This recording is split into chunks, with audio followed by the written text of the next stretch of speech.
Bonjour. J'aimerais aujourd'hui approfondir une question. Est-ce que la maladie est le fruit du hasard? Évidemment, il faudrait se poser la question qu'est-ce qu'est la maladie? Mais peut-être encore d'une manière plus importante, qu'est-ce qu'est la santé? On peut regarder la définition de l'OMS. Elle parle d'un état complet de bien-être, absence de symptômes. Je trouve que c'est intéressant qu'elle parle d'un état, être, comment nous sommes.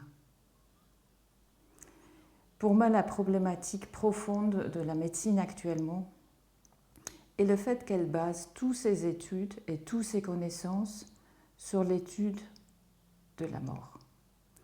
Voyez, on prend le corps physique comme étant l'être humain. Le corps physique, on peut le mesurer, on peut le palper, on peut l'étudier d'une manière moléculaire. Nous pouvons appliquer à ce corps physique toutes les lois de la physique. Nous étudions le corps humain quand on est médecin en anatomie sur des cadavres. Voyez par exemple quand on fait une analyse du cerveau. On prend le cerveau d'un mort, on fait des coupes, on les laisse dans le formol et après on analyse de comment la personne a fonctionné. Donc on est dans le domaine de la mort, mais pas de la vie.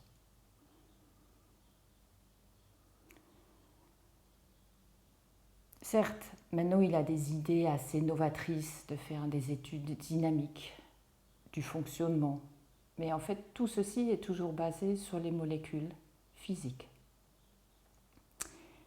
Mais comment fonctionne réellement notre corps? Nous avons la capacité de régénérer, de cicatriser, de coaguler, de nous réchauffer. Qu'est-ce qui se passe réellement? Je prends l'exemple d'une fracture osseuse. L'os, on pourrait dire, c'est un peu comme la pierre. Une fois cassé, c'est cassé. Eh bien non. Quand on regarde les radiographies après une fracture, en fait, la vie revient. Il y a une cale osseuse qui se forme autour de la zone de la fracture et en fait, il y a réparation. On peut de nouveau utiliser la jambe qu'on avait cassée. Qu'est-ce qui s'est passé? Qui a réparé? Je prends un autre exemple. Vous êtes fatigué. Le soir, vous avez fait une grosse journée, juste envie d'aller vous coucher. Et le matin, vous êtes régénéré. Vous vous sentez comme neuf. Qui vous a régénéré? Qu'est-ce qui s'est passé? Je crois qu'il faut avouer que ce concept que le corps physique égale être humain n'est pas vraiment satisfaisant. Je dirais même c'est pire. Il est en train de nous enfermer et il nous empêche d'avancer et de percevoir la vie et la vie qui vit en nous. En tout cas, moi personnellement, je me suis sentie obligée il y a longtemps d'élargir mon concept de la médecine, surtout de l'être humain, et de voir d'une manière beaucoup plus globale. Il y a évidemment de multiples manières de regarder l'être humain.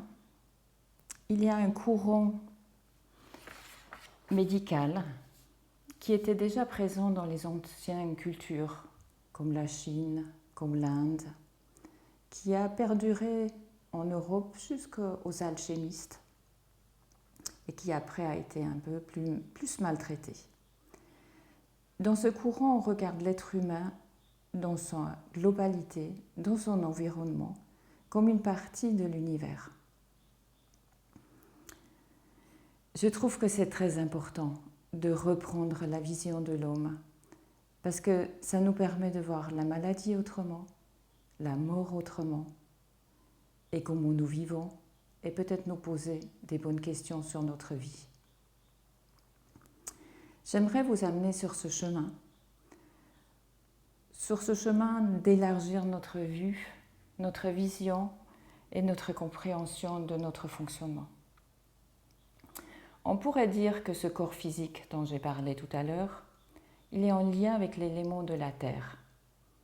Quand nous regardons la montagne, les rochers, la pierre, on peut appliquer toutes ces lois de la physique, comme par exemple la pesanteur. Mais on a un autre élément. On a aussi l'élément eau. On dit l'eau est le mystère de la vie, car il amène de la vie partout où elle est présente.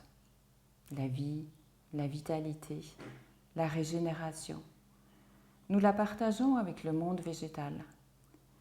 Nous pouvons même dire que nous avons la même dynamique à l'intérieur de notre corps. D'ailleurs, chez l'adulte, nous avons 60% de notre corps qui est sous forme liquide. C'est comme de l'eau organisée, restructurée, modifiée par nos besoins. Donc on pourrait parler d'un deuxième corps que nous avons, qu'on pourrait appeler le corps de vie, qui nous permet d'être vivants, de réparer des dégâts du corps physique et de guérir certaines maladies. Mais nous avons aussi la capacité de bouger. Le mouvement est quelque chose que nous partageons avec les animaux. Si vous êtes sur une balade à la montagne, puis vous voyez un gros point noir, vous dites c'est un caillou. Ah, ça bouge. C'est un animal. C'est seulement l'être humain et l'animal qui avons cette capacité de bouger activement. Nous avons un autre point commun avec nos frères, les animaux. C'est la vie de l'âme, les sentiments. Sauf évidemment que la gamme des sentiments de l'être humain est bien plus grande, plus subtile que celle des animaux. Je parle de subtil parce que l'émotion de base, on pourrait dire, c'est la sympathie et l'antipathie.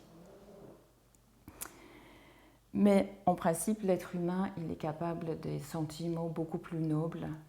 Il peut être dans l'empathie, dans la compassion, dans l'amour, dans le pardon, qui sont des émotions vraiment propres à l'être humain.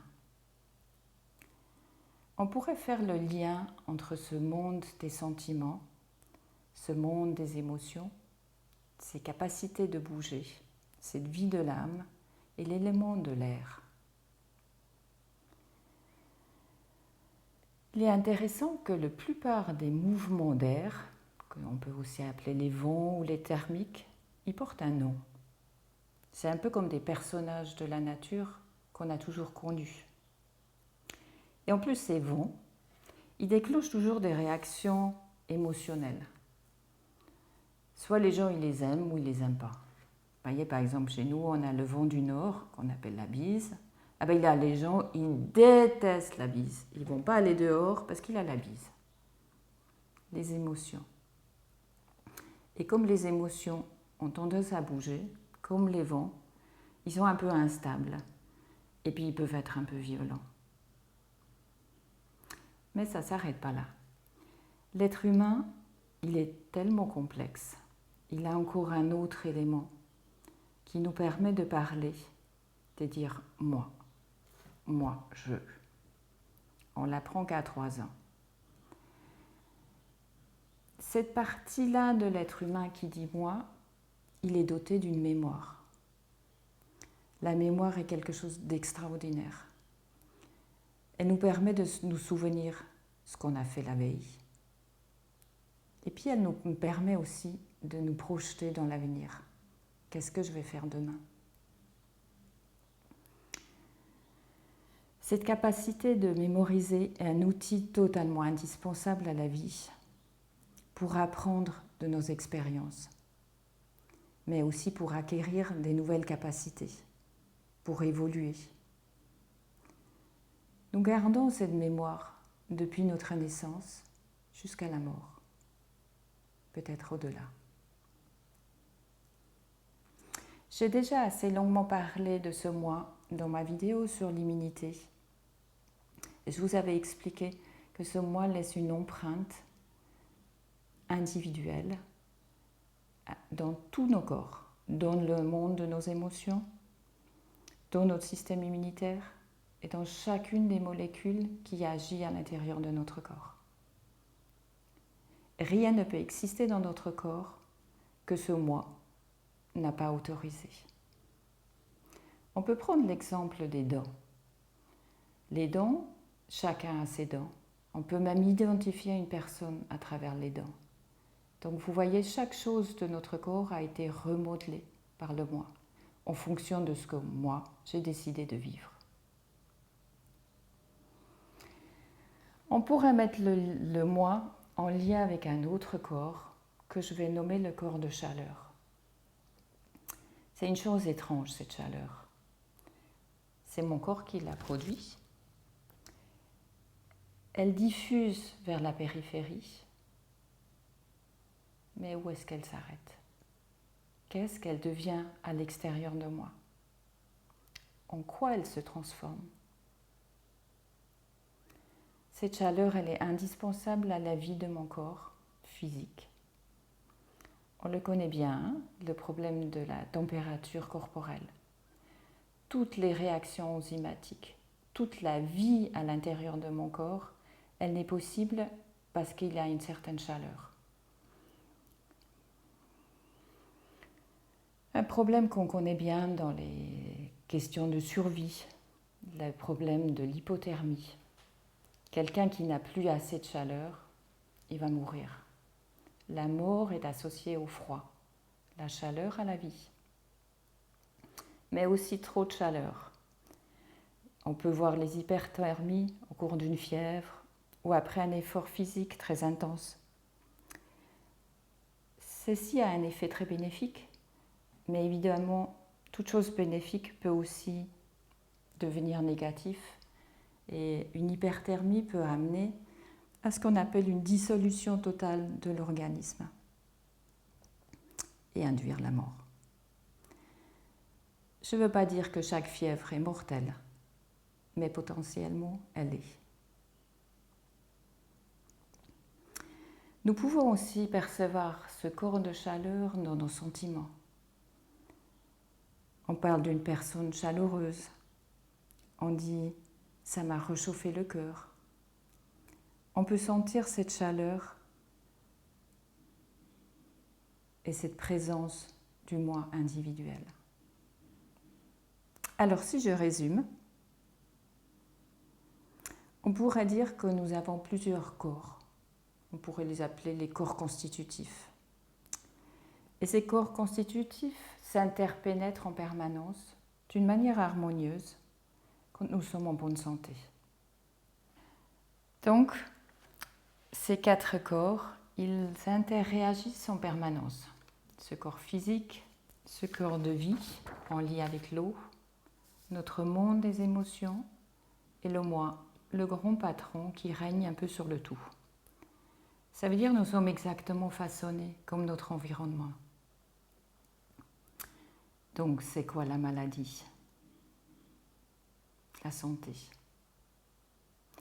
On pourrait dire que la santé est un équilibre entre ces 4 corps. Et que la maladie est une forme de déséquilibre, une disharmonie. Vous pouvez facilement faire un petit exercice. C'est que vous vous imaginez comme un paysage.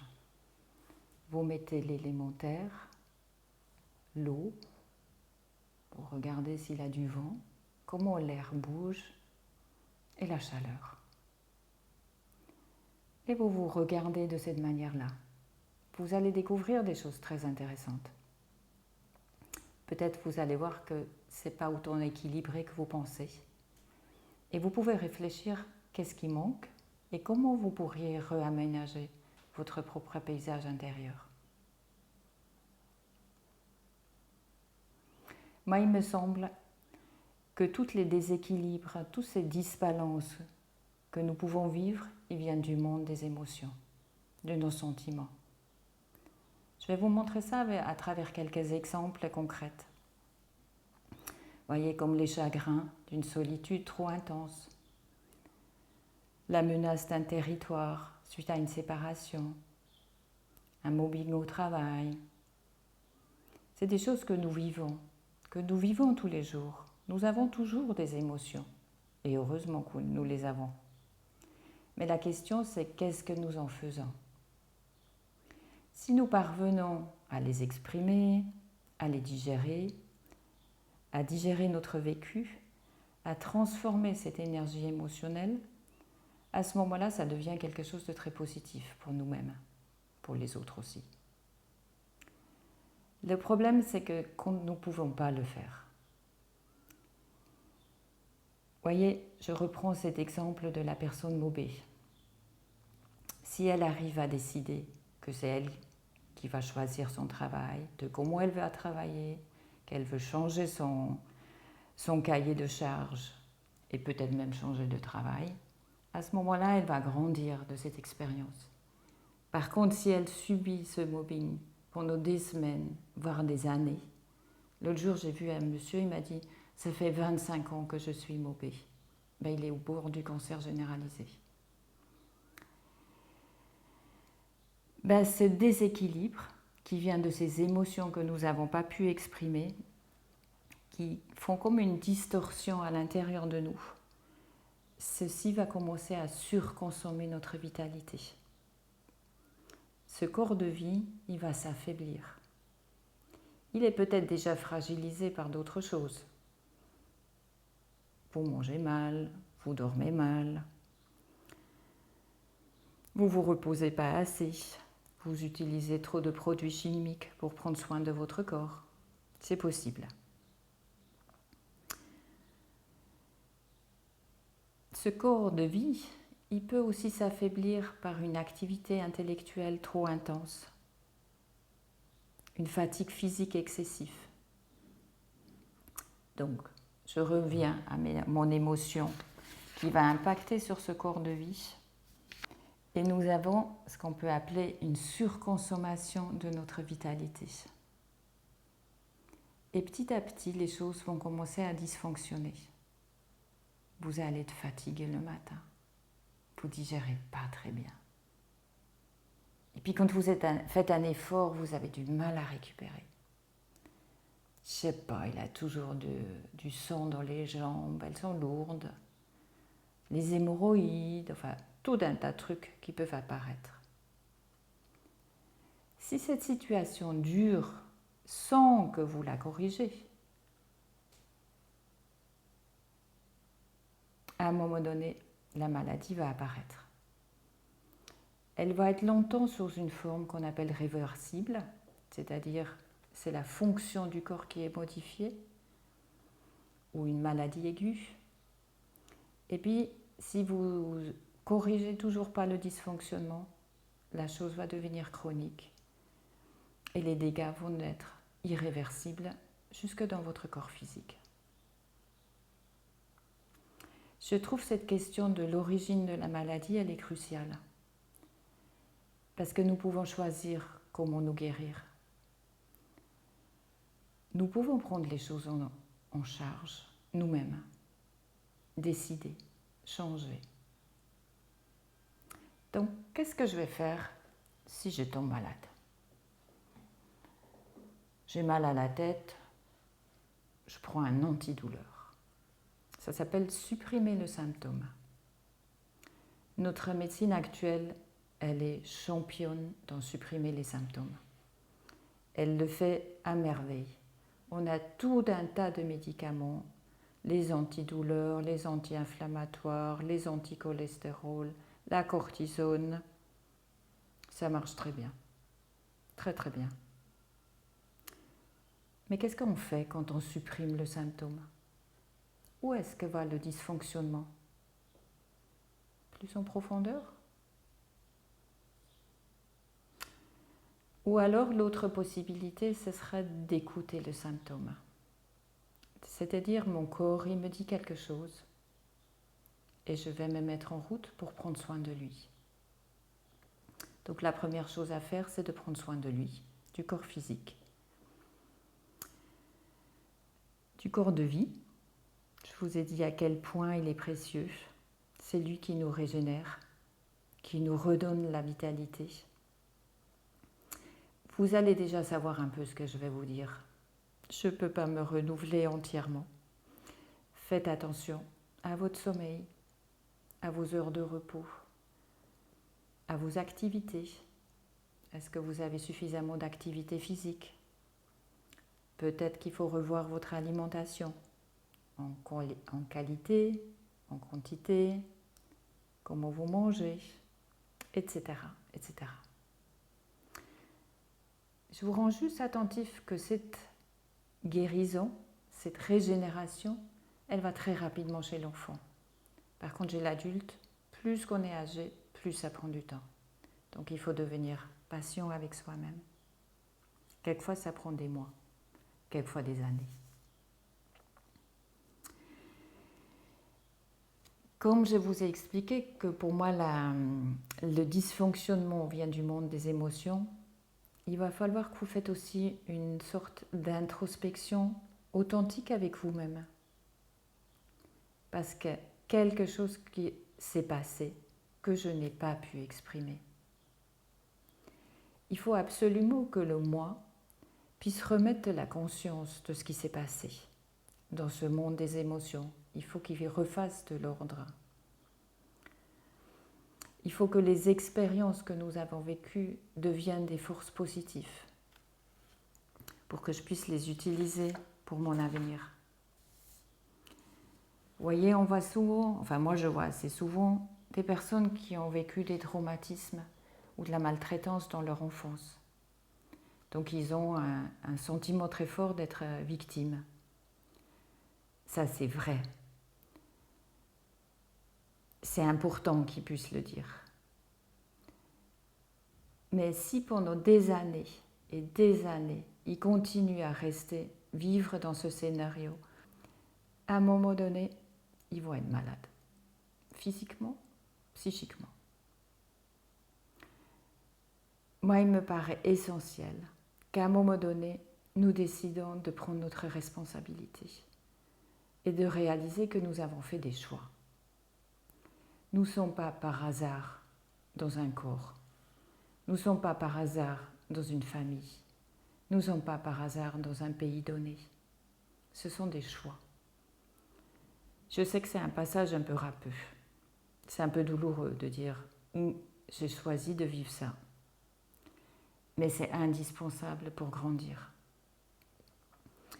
Notre moi, il est sur un grand chemin d'expériences successives, de transformation. Et sur ce chemin, il y a la maladie. Pour moi, elle est indispensable à la vie, à ce que nous puissions grandir, croître, changer notre regard, évoluer entre le passé et le devenir. On pourrait dire qu'une maladie est une chance pour une nouvelle naissance si nous nous en saisissons. Vous voyez, ça fait bientôt 40 ans que je travaille dans le monde médical et que j'observe des personnes malades ou accidentées. Et chaque fois quand la personne réalise ce que la maladie est venue lui dire, si elle se réajuste avec son moi profond, on voit des choses incroyables. On voit des gens qui guérissent des maladies qui étaient classées incurables. On voit des libérations profondes du monde émotionnel, des émotions spirituelles très très intenses. Renaître à travers la maladie. Dans la première vidéo sur la pandémie, je vous avais parlé de Vénus. J'aime beaucoup Vénus. Elle dessine des roses dans le ciel, des roses parfaites. Nous avons vu comment elle peut nous inspirer sur notre chemin de la transformation, de l'amour pour toute chose, pour nous-mêmes aussi, pour notre corps physique. Et puis nous avons vu à l'automne, l'hiver, la rose. Elle a fait un fruit qui s'appelle l'églantier. C'est vrai, la rose que vous allez voir sur la photo, c'est pas la rose qui donne le fruit. J'ai un peu triché. La vraie rose, c'est le cynérodon. Elle est plus simple, plus humble. Donc ce fruit qui s'appelle le cynérodon, il a de multiples vertus thérapeutiques. Ça, c'était l'hiver. Maintenant, nous sommes en printemps. Qu'est-ce qu'est devenue cette rose? Elle a fait un bourgeon. Je trouve, dans cette situation sanitaire actuelle, il me semble important de reprendre une vision saine de la maladie. Voyez, les médias dominants, ils nous matraquent avec cette vision virus égale maladie égale mort, ou en tout cas mort promise. Je vous ai déjà parlé de ma vision du monde des virus dans la vidéo sur la pandémie, je ne vais pas y revenir. Je parle de la maladie aujourd'hui. La maladie qui est en lien avec cet individu que nous sommes. Et chaque personne, elle fait des réactions individuelles. Si vous faites une infection Covid-19, vous allez faire votre infection. Vous allez grandir avec elle, si vous le choisissez. Bien sûr, on peut observer des dénominateurs communs d'une maladie. La toux, les courbatures, les douleurs musculaires, etc. Mais chacun va faire sa propre réaction en lien avec sa biographie, avec sa santé physique, émotionnelle, de l'état de son corps de vie et de comment son moi spirituel est ancré.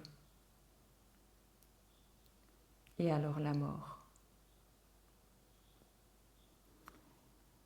Pourquoi voulons-nous vivre sans la mort? Je trouve que vraiment, il y a une grande problématique actuelle dans le corps médical, c'est que la médecine considère la mort comme un échec. Voyez, vous êtes dans un service d'oncologie, la maladie prend le dessus, on va vous transférer aux soins palliatifs, ou peut-être vous avez la chance de pouvoir mourir. Évidemment, dans cette pandémie, on a le côté individuel, mais on a aussi le côté collectif du pays, du monde. Quel sera le sens de cette infection Covid-19 pour l'humanité? Je pense que le temps, surtout notre questionnement, nos observations critiques, pourront peut-être un jour nous permettre de répondre à cette question. Pour l'instant, je trouve intéressant d'observer comment le corps médical et les acteurs politiques veuillent à tout prix éviter que les personnes meurent. Pourquoi la mort est un échec? Pourquoi la vie à tout prix? Quelle vie? Comment reconsidérer la vie et la mort? Une nouvelle naissance?